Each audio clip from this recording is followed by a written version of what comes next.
ಬುದ್ಧಿಗೆ ಕೇಳ್ತಾ ಇದೆ. ಆಕೆ ಗೊತ್ತಾಯ್ತು ನೀವೇ ಅಂತ ಅಷ್ಟೇ ಹೇಳ್ತೀನಿ. ಈ ಜಗತ್ತಲ್ಲಿ ನಿಮ್ಮನ್ನ ಬಿಟ್ಟು ನನ್ನನ್ನ ಹುಟ್ಟು ಹಾಕು ಮತ್ಯಾರಿಗೂ ಇಲ್ಲ. ಹೌದೇ ಅಂಬಿಕಾ? ಅಲ್ಲ ಅಂಬಿಕಾ, ಅರ್ಜೆಂಟ್ ಬರ್ಬೇಕೆಂದು ಹೇಳಿ ಕಳಿಸಿದೆಯಲ್ಲ, ಯಾಕೆ ಯಾಕೆ ಅಂತ ಕೇಳ್ತೀರಿ. ಇನ್ನು ಸ್ವಲ್ಪ ದಿವಸದಲ್ಲಿ ನಮ್ಮಿಬ್ಬರ ಮದುವೆ ಅಂದ್ರೆ ಇದೇ ತಿಂಗಳ 10ನೇ ತಾರೀಕು ನಮ್ಮಿಬ್ಬರ ಮದುವೆ ಅಂತ ನಮ್ಮ ತಂದೆಯವರು ನಿಶ್ಚಯಿಸಿದ್ದಾರೆ. ಅದಕ್ಕೆ ಊರಿಗೆ ಬರ್ಬೇಕು ಅಂತ ಪತ್ರ ಕೂಡ ಬರೆದಿದ್ರು. ನನ್ನ ಊರಾದ ಧರ್ಮಪುರಕ್ಕೆ ಹೋಗ್ತಾ ಇದ್ದೆ. ಆದ್ರೆ ನಿಮ್ಮನ್ನು ಬಿಟ್ಟು ಹೋಗೋದಕ್ಕೆ ನನಗೆ ಅಪ್ಪ ತುಂಬಾ ಹೃದಯ ತಳಮಳ ಕೊಡ್ತೇನೆ. ಯಾಕೆ ಅಷ್ಟೊಂದು ಭಯ ಅಂಬಿಕಾ? ಮದುವೆಯಾಗುವವರೆಗೂ ನೀನು ನಿಮ್ಮ ಮನೆಯಲ್ಲಿ ಇರ್ತೀಯ, ಮದುವೆಯಾದ ನಂತರ ಮತ್ತೆ ನಮ್ಮ ಮನೆಗೆ ಬರ್ತೀಯ. ಏನಿದ್ರು ಇನ್ನು 15-20 ದಿವಸ ಮಾತ್ರ, ಮತ್ತೆ ಮದುವೆಯಾಗಿ ನಮಗೆ ಮುಖ ಕಾಣಿಸಲಿಯಲ್ಲ. 15-20 ದಿವಸ ಅಲ್ಲ, 15 ನಿಮಿಷ ಕೂಡ ನಿಮ್ಮನ್ನ ಬಿಟ್ಟಿರೋದಕ್ಕಾಗೋದಿಲ್ಲ ನನಗೆ. ಅಲ್ಲ ಅಂಬಿಕಾ, ಆಕಸ್ಮಿಕವಾಗಿ ನಾನು ಇವತ್ತೇ ಸತ್ತು ಹೋದ್ರೆ ದಯವಿಟ್ಟು ಒಂದು ಮಾತನ್ನು ಮಾತಾಡಿ. ಅಲ್ಲ, ನೀವೇ ನಾನು ಬದುಕ್ತೇನೆ ಅಂತ ತಿಳ್ಕೊಂಡಿದ್ದೆ. ಅದೇ ಕ್ಷಣದಲ್ಲಿ ನಾನು ಕೊರಗಿ ಸತ್ತು ಹೋಗ್ತೇನೆ. ಕ್ಷಣನೇ ನಾನು ಕೂಡ ವಿಷ ಕುಡಿದು ಸಾಯ್ತೀನಿ. ಅಂಬಿಕಾ, ಒಂದು ಹೆಣ್ಣಿಗೆ ಜೀವನದಲ್ಲಿ 10 ಹಲವಾರು ಆಸೆ ಆಕಾಂಕ್ಷೆಗಳು. ಒಂದು ಹೆಣ್ಣು ಜೀವನದಲ್ಲಿ ಒಬ್ಬರಿಗೆ ಮಾತ್ರ ತನ್ನ ಹೃದಯವನ್ನು ಕೊಡೋದಕ್ಕೆ ಸಾಧ್ಯ. ಅವನಿಂದ ದೂರವಾಗ್ತೇನೆ. ಆ ಹೆಣ್ಣು ಬದುಕಿದ್ದು ಕೂಡ ಸತ್ತಾಗೆ. ನೀರಿನಿಂದ ಹೊರಬಿದ್ದ ನೀರಿನಿಂದಾಗುತ್ತೆ ನನ್ನ ಬಾಳು. ನಾನಾದರೂ ಅಷ್ಟೇ ಅಂಬಿಕಾ. ನನ್ನ ಹೃದಯದ ಪ್ರಾಣವೇ ನೀನಾಗಿರುವಾಗ ನೀನಿರದೆ ನಾನು ಬದುಕಲು ಸಾಧ್ಯವೇ ಇಲ್ಲ. ನಮ್ಮ ಪ್ರೇಮವೇನಾದರೂ ಪ್ರಳಯವಾದರೆ ನಾವಿಬ್ಬರು ಬದುಕಲಂತ ನನಗೆ ಚೆನ್ನಾಗಿ ಇದೆಲ್ಲವನ್ನು ಬಲ್ಲ ಆ ಭಗವಂತ ನಮ್ಮ ಪ್ರೀತಿಯನ್ನು ಸಂಗಮಗೊಳಿಸಲು ನಮ್ಮ ಮದುವೆಯನ್ನು ಮುಂದೂಡಲಿಲ್ಲ. ಎಲ್ಲವೂ ನಮ್ಮ ಮನದಾಸೆಯಿಂದ ನಡೆದು ಹೋಗ್ತಾ ಇದೆ, ಅಷ್ಟೇ ಸಾಕು. ನಿಮ್ಮ ಮಾತು ನಿಜ. ಆದಷ್ಟು ಬೇಗ ನಮ್ಮಿಬ್ಬರ ಮದುವೆ ಆಗಿ ನನಗಷ್ಟೇ ಸಾಕು. ಸರಿ, ನನಗೆ ಗೊತ್ತಾಗ್ತಾ ಇದೆ, ನಾನು ನೋಡ್ತೀನಿ. ಅದಕ್ಕೆ ನಮ್ಮ ಮದುವೆಗೆ ಯಾರ್ಯಾರು ಬರ್ತಾರೆ?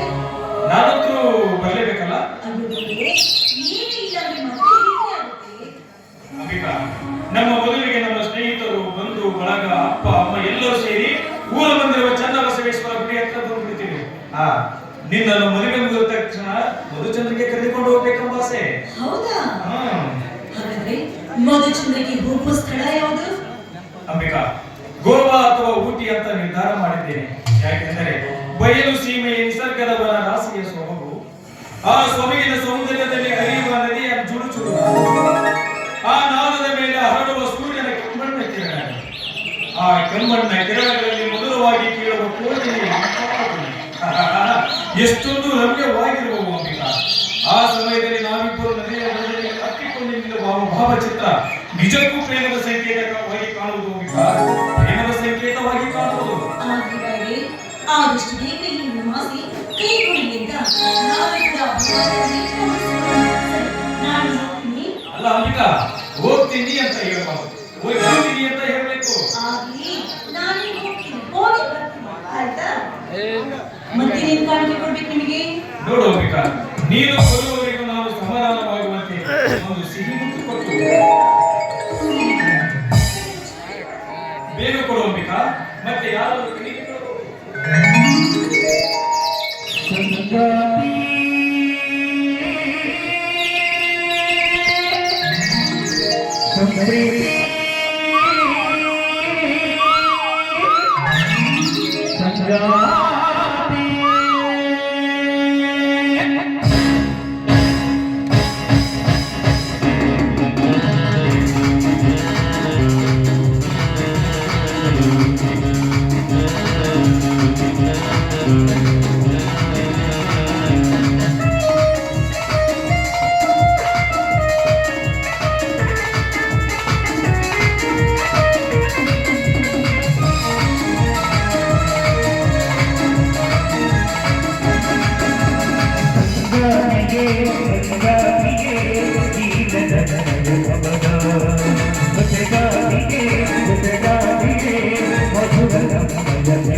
ಜಗದಾಡಿಗೆ